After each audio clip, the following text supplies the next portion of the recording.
बिस्मिल्लाहिर्रहमानिर्रहीम। नबी अल्लाह जो उहो चूंडियल बानो आहे जो माण्हुनि खे अल्लाह जा पैगाम पहुचाए थो। नबी अल्लाह जो नवाज़िल ऐं बरगज़ीदा बंदो आहे।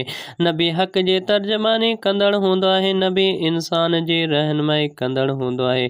नबी अल्लाह जो पैगाम पहुचाईंदड़ हूंदो आहे। नबी हमेशह सचाई जो सबक ॾींदो आहे। नबी ख़ल्क़े ख़ुदा लाइ रहमत हूंदो आहे। नबी इंसाननि जी तरबियत कंदड़ हूंदो आहे। नबी मोहब्बत ऐं शफ़क़त जो पैकर हूंदो आहे। नबी जी तइलीमात में ख़ैर ऐं बरकत हूंदी आहे। नबी इंसानियत खे ज़ुल्म ऐं जहालत खां बचाईंदड़ हूंदो आहे। नबी इख़लाक़ जो आला मिसाल हूंदो आहे। नबी इल्म ऐं हिकमत जो सरचश्मो हूंदो आहे। नबी अल्लाह जे तरफ़ां हिदायत आणींदड़ हूंदो आहे। नबी सब्र ऐं इस्तक़ामत जो नमूनो हूंदो आहे। नबी हक़ जी वाट ॾेखारींदड़ हूंदो आहे। नबी जी इताअत अल्लाह जी रज़ा जो सबबु हूंदी आहे।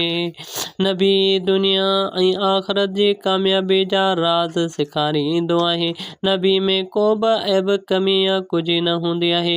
नबी जंहिं बि क़ौम आयो उन्हनि सभिनीनि माण्हुनि खां शान ऐं आला ऐं बाला हुयो। नबी जो इनकार अल्लाह जे दीन जो इनकार हूंदो आहे।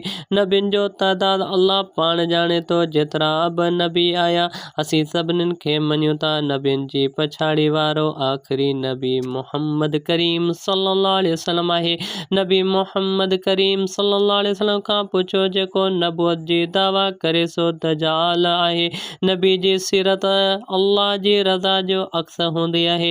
नबी मोहब्बतनि खे आम करण आया। नबियुनि जी दुआनि में बरकत हुई। नबी जी इताअत में सलाह ऐं फलाह हूंदी आहे। नबी जी पैरवी उम्मत लाइ निजात जी राह हूंदी आहे। नबी जी सुन्नत ते हलण बहितरीन राह आहे। नबी जी मोहब्बत ईमान जो हिसो आहे। नबी इंसान ज़ात जो बहितरीन रहनुमा हूंदो आहे। नबी जी तइलीम मोहब्बत ऐं रहमत जो दर्स हूंदी आहे। नबी इख़लाक़ जी अज़मत सेखारींदो आहे।